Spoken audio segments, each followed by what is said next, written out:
Lavínia és un grup que té més de 30 anys, és un dels grups històrics de l'audiovisual a Catalunya i que aterra aquí en l'any 2005. Per tant, portem 20 anys en el 22@, per tant, hem viscut tota l'evolució d'aquest barri.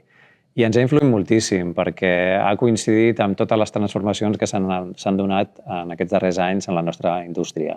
Bàsicament, l'entrada de la tecnologia d'una manera molt potent, canviant la manera en què fèiem els continguts, la manera que produïem, tots els nostres models de negoci, i ens han trobat en aquest entorn del 22@ una concentració d'empreses que ens han pogut acompanyar en tota aquesta transformació tecnològica. També hem trobat, i això és molt important, tota una sèrie de centres formatius que ens han permès alimentar-nos de tot aquest talent que han estat generant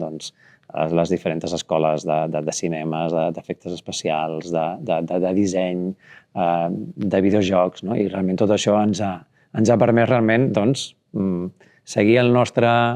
pla de transformació des d'una empresa que era, o d'un grup d'empreses molt tradicional dintre de l'audiovisual, a un grup d'empreses que utilitzen les darreres tecnologies. A Lavínia tenim un projecte molt concret en el qual estem participant amb 2 altres socis que també estan en aquest districte. Aquest projecte és el Barcelona XR Lab, en el recinte del Palo Alto. És un projecte que vam començar fa molt pocs mesos i que l'estem fent amb la gent de Magma Cultura i amb la gent de les empreses, o una de les empreses que està al darrere de l'Ideal, de Layers of Reality.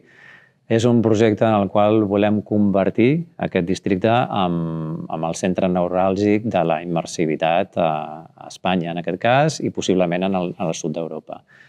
És un projecte que estem fent de la mà de Barcelona Activa, amb l'Ajuntament de Barcelona, en el qual ens han posat a disposició un edifici. Aquest edifici l'estem transformant a través de posant-hi equipaments de darrera generació, a través de polítiques d'acompanyament de startups. El que estem intentant és que allà s'acumuli el màxim d'empreses de l'àmbit immersiu, que s'acumuli el màxim de coneixement, que qualsevol esdeveniment, qualsevol cosa que es vulgui fer en aquest àmbit succeeixi en aquell lloc, que sigui un lloc molt reconeixible, que a nivell internacional se sàpiga que a Barcelona hi ha una indústria de la immersivitat que és molt potent i que està en el Barcelona XR Lab. I aquí jo crec que estem fent una contribució important, perquè a més és un projecte que també ha de tenir un cert impacte en el barri, des d'una perspectiva social. Voldríem que també tingués una repercussió realment amb la gent que viu en el barri, que realment aportéssim a part dels llocs de treball, que aquests llocs de treball siguin de qualitat, que puguem donar noves oportunitats amb una indústria que és molt puntera.